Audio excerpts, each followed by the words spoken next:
Many of the people who have these disorders feel like they're the only person in the world with it, and it's very lonely. And when they can meet other people who have the same disorder, it means the world to them. And it means a lot to their parents too, because they can talk to them, parent to parents, the sort of problems that they might have. Basically, for PKU, our bodies can't break down the amino acid phenylalanine, so we have to eat a low-protein diet. That means the obvious things: no meat, no beans, no dairy, no eggs, a lot of vegetables, even though I can eat. My diet consists of fruit and vegetables. A lot of the vegetables especially are higher in protein, so we have to eat in a lot of moderation.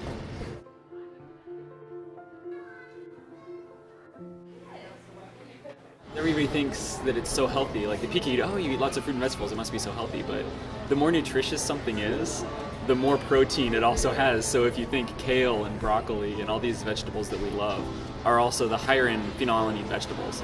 And unfortunately, it's really tempting to not be healthy. There's absolutely no fee in sugar, so a lot of candy and sodas and that kind of thing give you the calories so that I'll feel full, but of course are empty calories and very unhealthy.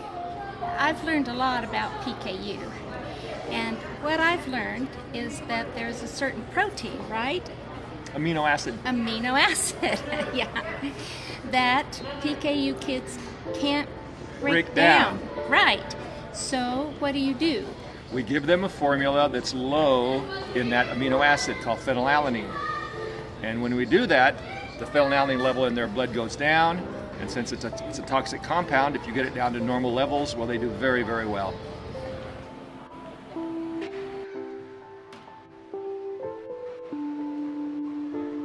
About 5 years ago, Mary Lou and I went to a church camp. It was a kids in cancer camp, and Mary Lou looked at me and said, "We can do this. We can do this camp."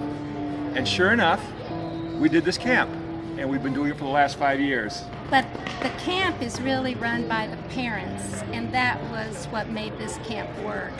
The parents got together, they met each other, they had a lot in common, they gave each other great ideas, and now the parents have taken over. They've taken over.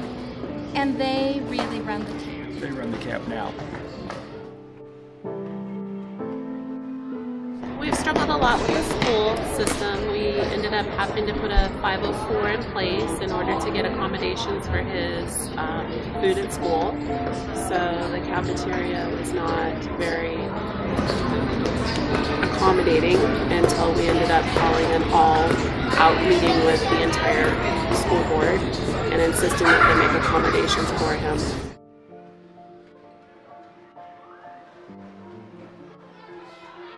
Hi, my name is Grant Hall, and I have PKU. This stands for phenylketonuria, which is a rare metabolic disease that I battle with every single day.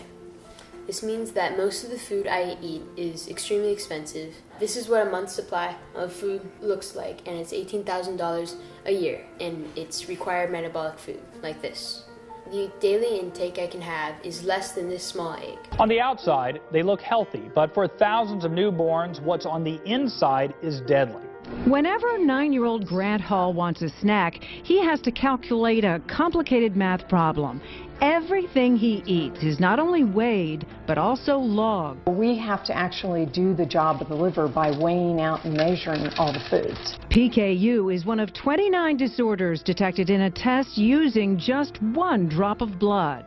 It is a struggle. It's a struggle every day. There are some days where we don't want to drink our milk, and we are always worried about, his levels being too high or too low. He tends to get extremely unfocused or extremely active where he can't slow down enough to focus when his level gets too high.